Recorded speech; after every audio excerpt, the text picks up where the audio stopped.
In today's interest rate markets, let's look at the 5-year note futures today as they're coming off the lows, still down on the session, but 5-year note futures realizing a little bit more selling today. After yesterday, we did see some selling pressure pretty much across the curve.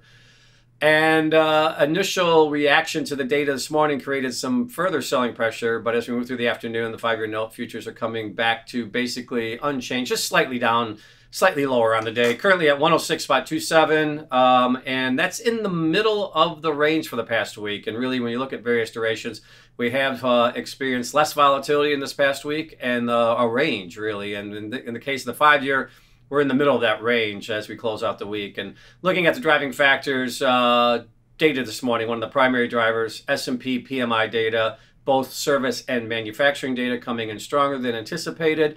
And that created some selling pressure in the futures markets, and that moved the 5-year future to the intraday lows.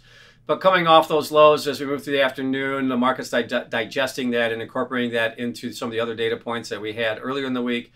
And that's created a really pretty tight range overall for today's price action. Now, yields, 5-year yield is currently up a half a basis point at 427 basis points.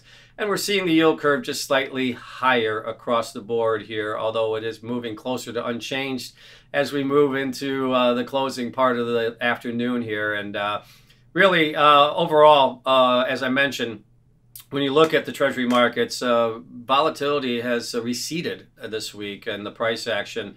And we'll see next week. We have a few items, certainly Fed speak, and then PCE data a week from today. That's going to influence the volatility in the Treasury markets. But overall, the 5-year note here coming back off the lows, nearly unchanged on the day with yields up just so slightly at 427 basis points in today's session.